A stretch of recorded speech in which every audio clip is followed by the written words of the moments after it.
नमस्कार दोस्तों। जैसा कि आप सब जानते हैं कि हम जो जी रहे हैं वो ज़िंदगी है या जीवन है।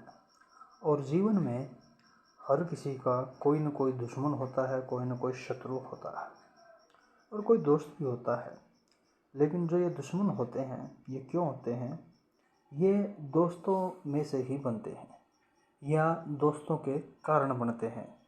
दोस्तों के कारण कैसे बनते हैं? या जैसे हमारा किसी दोस्त से कोई झगड़ा हो गया तो फिर वो दुश्मन बन गया और वो किसी और की मदद लेता है, वो इस प्रकार हमारा दुश्मन हो गया।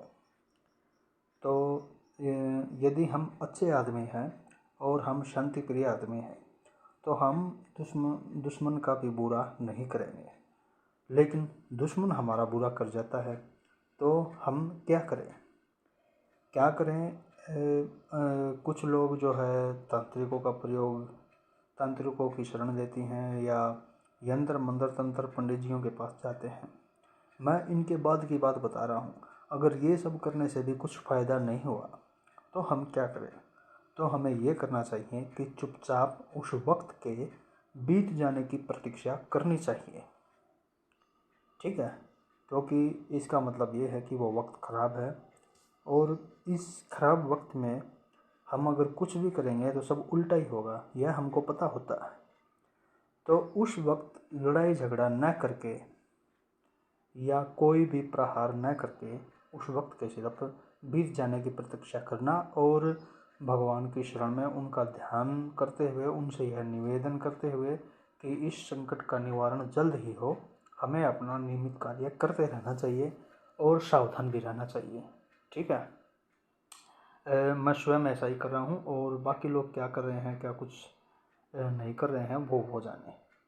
लेकिन इसका प्रमाण है कि यदि हम बदला लेने की कोशिश करेंगे तो हमारा भी कुछ ना कुछ नुकसान होगा और हमें ऐसी चीज़ गंवानी पड़ेगी जो हम नहीं गंवाना चाहते। और इतिहास गवाह है, श्री कृष्ण भगवान पांडवों के पक्ष में थे। वो भगवान थे, अवतार थे, फिर भी पांडवों के 5 पुत्र मारे गए, अभिमन्यु मारा गया।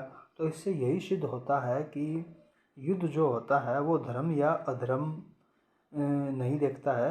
युद्ध केवल यह तय करता है कि जिंदा आदमी कौन बचे हैं। जितनों को मारना है उतनों को मरना है।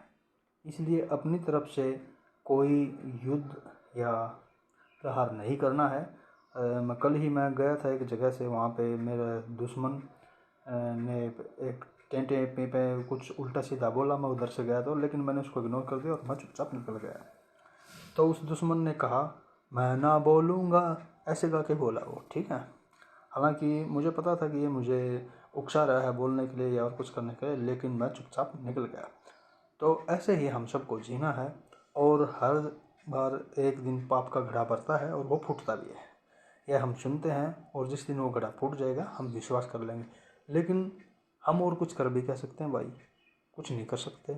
नहीं कर सकते तो बर्दाश्त करेंगे। ठीक है, हाँ, लेकिन ये है कि अगर अटैक हो गया, जान पर हमला हो गया, इसके लिए हमें सावधान रहना है।